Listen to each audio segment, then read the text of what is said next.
off Johnson, wins the race. It was that one decision that cost him the win. And it's almost like, Mark, you're just too stubborn for your own good. You're an old guy. You don't know any better. You need to learn a new trick, or else you're going to get beat by these young guys who everybody's like, I'm going to go the outside. I think had it not been for like the second and third race of the year, he blew up and had a crash and a couple other really bad luck. Oh, Daytona, he wrecked. I think Mark Martin would easily be in the top 5 in points. Of course. But, I mean, the thing about it is that, like, he's had so many races where the bad luck has struck. I mean, look at it. Almost. Well, like, I know California, he blew up. Las Vegas, he crashed. I think Daytona, he crashed. No, Vegas, he blew up. Atlanta, he crashed. Then he had a bunch of good finishes. Then he must have crashed at Talladega. He was in the big one. Mm-hmm. Yeah, because he finished 43rd. Which, that, once again, is a throwout to me. Yeah. And then look at Infineon, 35th. What happened to Sears Point? I don't remember.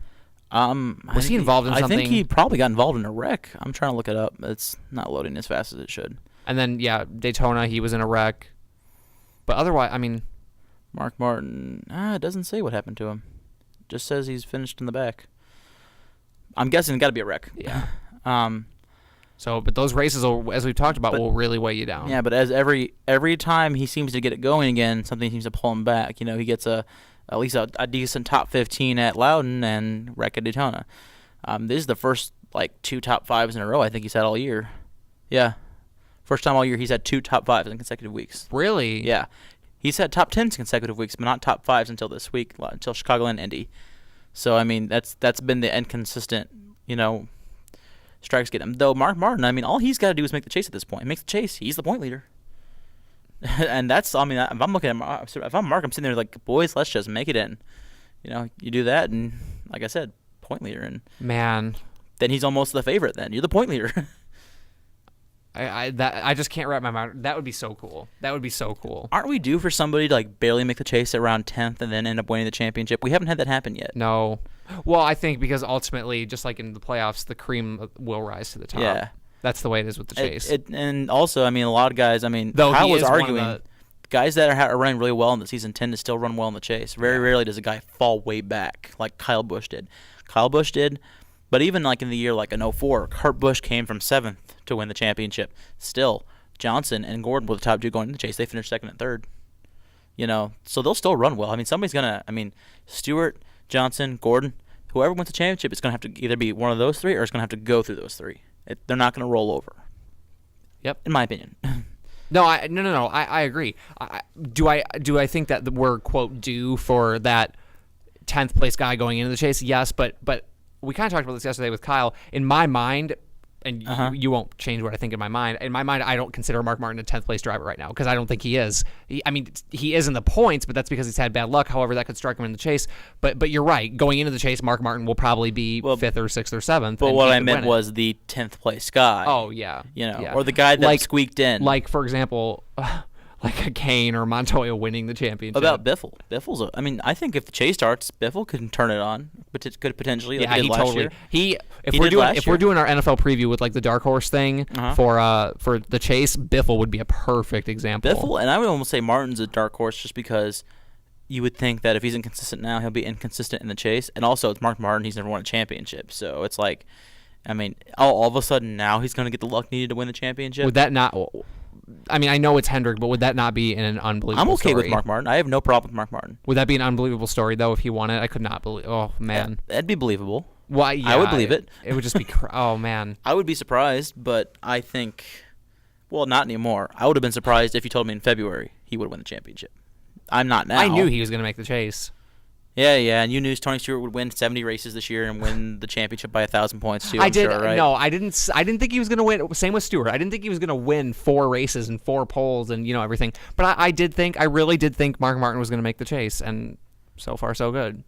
Yeah, I'm happy for Mark. He's one of the guys I've always pulled for, as this on the side. You'll have to double check this stat. Maybe you know this off the top of your head. The years he ran full time, he made the chase every year. Correct? Or no? 04, 05, 06, yeah. He did. So every year, he's batting 1,000 for as far as when he's full time, yeah. And if you remember, the one year he ran part time, he almost could have made it. Yeah, the car finished 13th in points or something like that. But even then, I don't know. It's hard to say. Hypotheticals. I don't really deal in hypotheticals. So, but yeah, so I mean, he's batting 1,000 for making the chase. So Yeah. Well, I can't think of anything else. I'm hopeful to see. I hope Montoya can rebound from this personally. Oh, and I guess want to mention that shout out to the 88 crew for a good run, gone sour. I'm happy for them that they're getting the cars better. I'm sad that the car didn't make it to the end, even if it might be Dale's fault.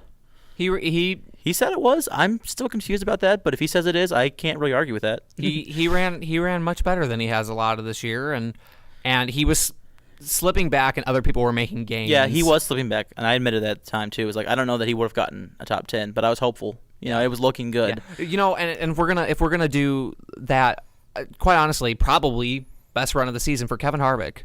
Yeah, that's true. Because it wasn't like a lucked into a 6th place. He ran top.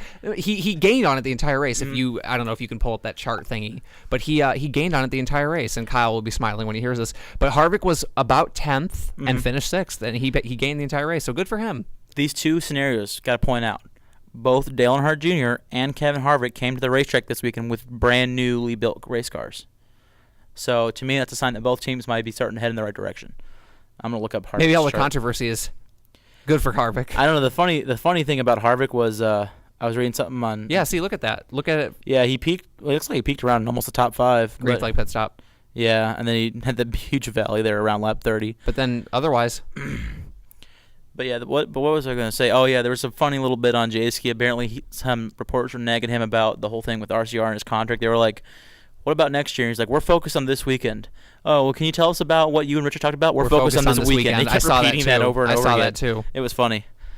Anyway, yeah, Harvick had a really good run for him. Good for him in the sense that I hate him and I'm not happy for him at all. That's not true. I hate Kyle, and Kyle's driver is Harvick. So, Close enough. But he had a solid run. Another stat, because I always like to look at the points and the statistics after the Just race. because you live and die by statistics. So do you. No, I don't. You're so hung up on this Montoya top 5 thing.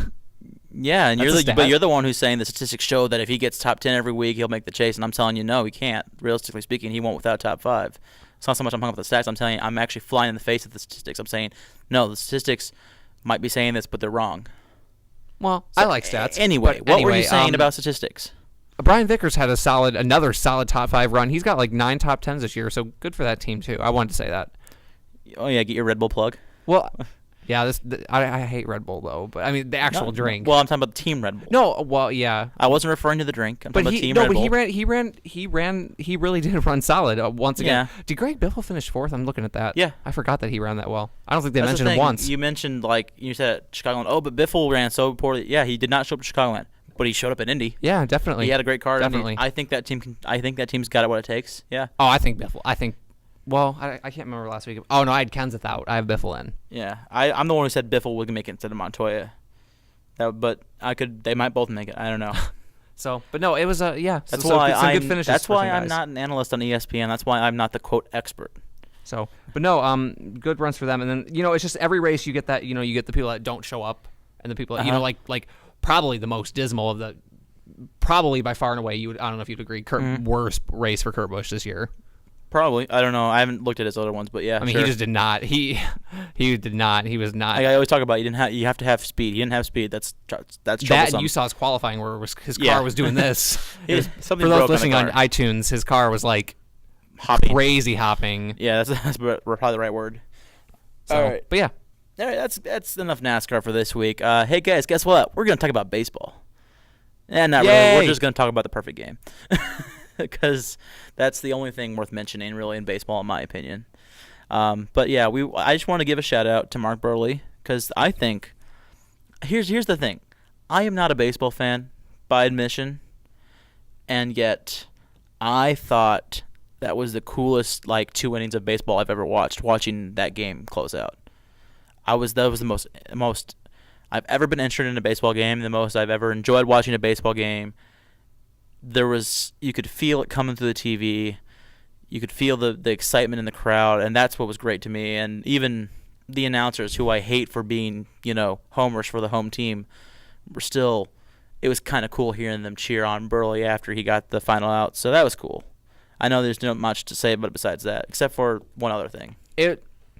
I was working. I actually didn't know what had happened until I asked Josh,